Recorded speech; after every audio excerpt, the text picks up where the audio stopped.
Welcome to Thriving Tribesmen podcast. My name is Curry, your host. That was so difficult to make. This is the third time I've made this episode. The time when I started going, and I'd already done the first point, but it took me about 11 minutes to get to the first point. So I'm going to just dive straight in and then I'll just go straight in. So I'm making this episode because I saw a post on Facebook, and the post was intimacy versus sex, and really what everybody was saying was to lack of a better term, things that were socialized or at least trained through Disney and watching films in Hollywood, and a lot of it, like especially the intimacy stuff, was a lot of hugging, touching, and kissing, and eye contact and cuddling, which is nothing to do with cut. That's not what intimacy is. And also, when I mentioned when I started trying to correct what was being said, was that it's one and the same thing. It's intertwined, and really we've been programmed to think that way by Hollywood, that it's two different things. If you start thinking of intimacy and sex as two different things, you're already starting on the wrong path, because there's a part of you that is trying to recreate the stuff that or the feelings that you felt when you watched it from Hollywood.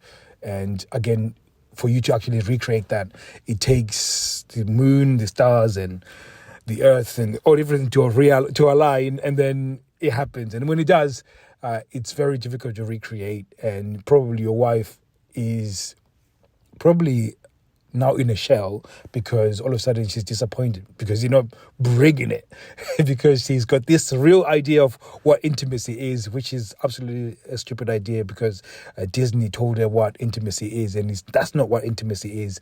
And again, it's all this bullshit from Hollywood, like buying flowers and buying chocolates and taking them for all of that. They sort of frame it in a way that those are contributors to what intimacy is, and that's not what intimacy is. What intimacy is you being authentic, your authentic self. Now, I'll use a real extreme example, but I think there's part of you that actually understands what I'm trying to say here. Then intimacy is you being your authentic self, and then allowing that person to accept you for who you are. Now, they're just accepting it. They don't have to engage in what you are, or at least revealing. For example, Caitlyn Jenner is probably the biggest example. Like at one point, he decided, I'm going to have to tell my family, I'm going to have to tell my wife that I feel like a woman, and I want to live my life as a woman. And people have been accepting, and they've accepted him for it. Now, the way he feels free, but at the same time, the relationship between him, his children, and her children, is stronger, because he can be his true self. Now, that's intimacy. And I can go as far as saying intimacy is ugly. It's not fun. The actual act of being intimacy is not fun. It's sometimes ugly, because you're being required to accept somebody's true self, and sometimes the true self is not fun to accept. But the actual acceptance is what then creates the connection.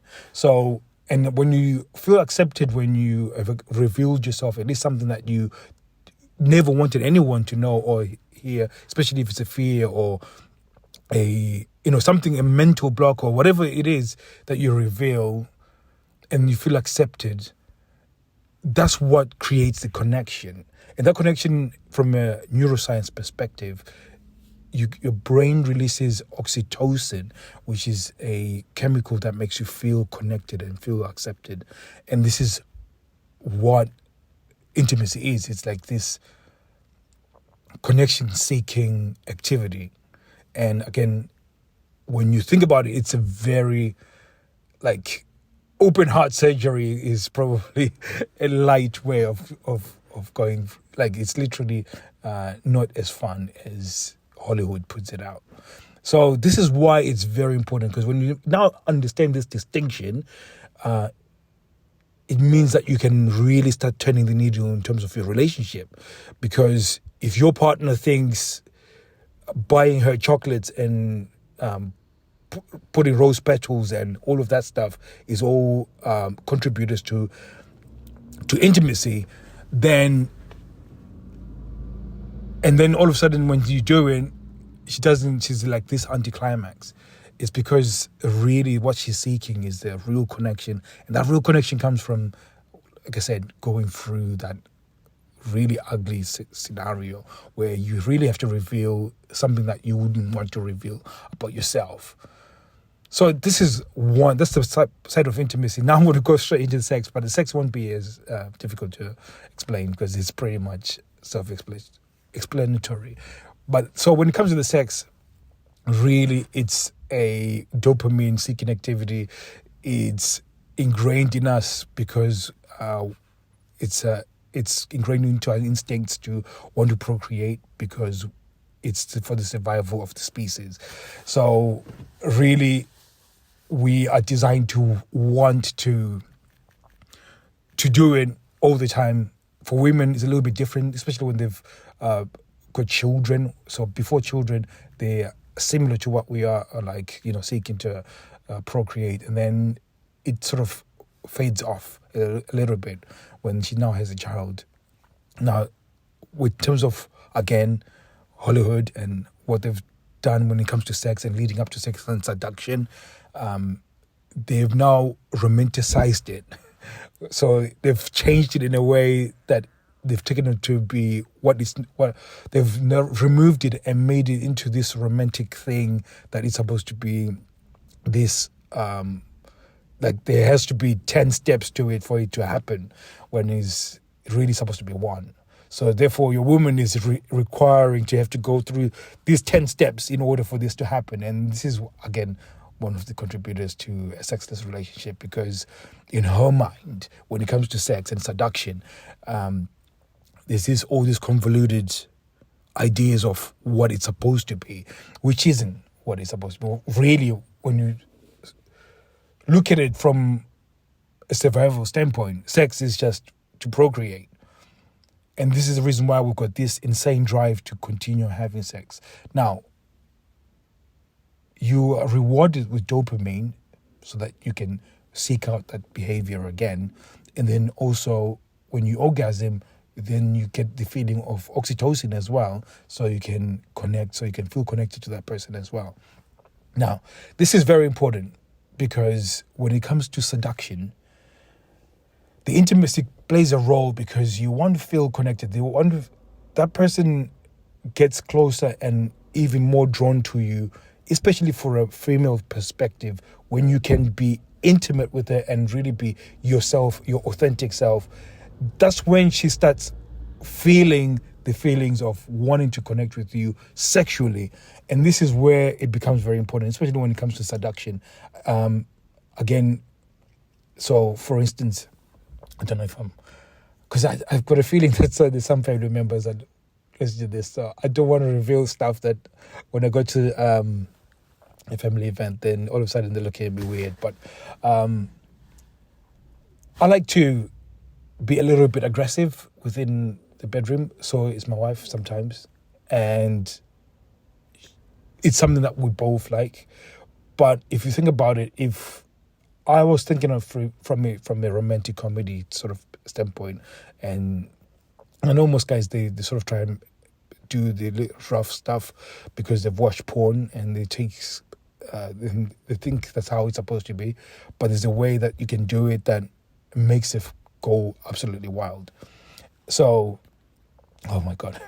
So for me to reveal that and say, this is what I like, there would have been some sort of dialogue and some sort of communication. Again, for us, it was more non-verbal. So there's certain things that I've done to just test out to see if you would be open for it.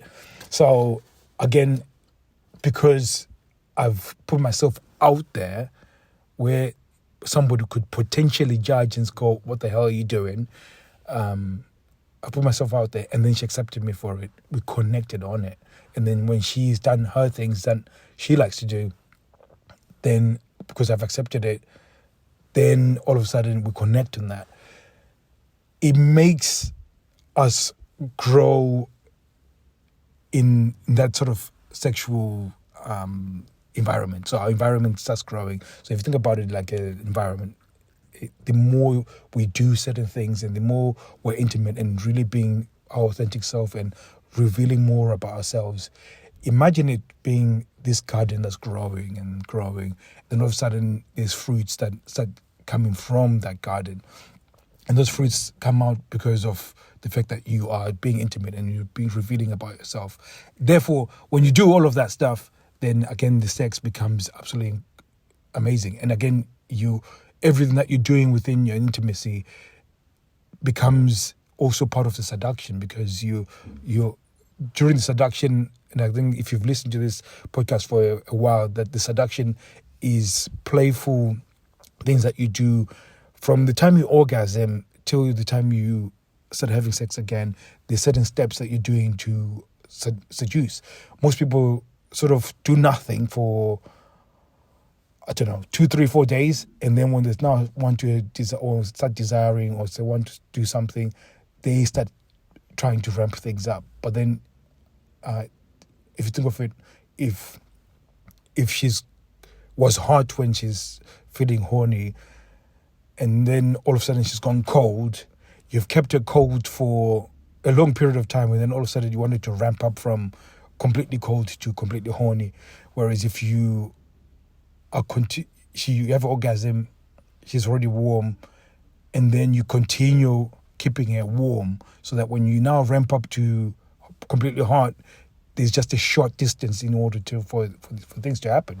So, and again, this can be done and maintained by doing the intimacy stuff, where you can be revealing. And again, this is, when I say intimacy, it's not this sit down where you talk about, these deep emotional things. Sometimes it's even things where you're under pressure and you feel like you have to lie, but then you tell the truth. And then she might actually get cross. She might even get angry. But again, you say, okay, it was a mistake. This is what's happened. And then by being honest and being transparent and again, that's what creates the intimacy. So if you look at it from that standpoint, you then understand, and you now see that the inputs that you put in every single day could be things, or could be contributors to intimacy, and the things that you do every day could be contributors to you having more sex within your relationship. Because now when you understand sex and intimacy from this standpoint, like your frequency will go up. Like our frequency is pretty great. Like I probably have 90%, 99% prediction on what's going to happen in terms of our sex life.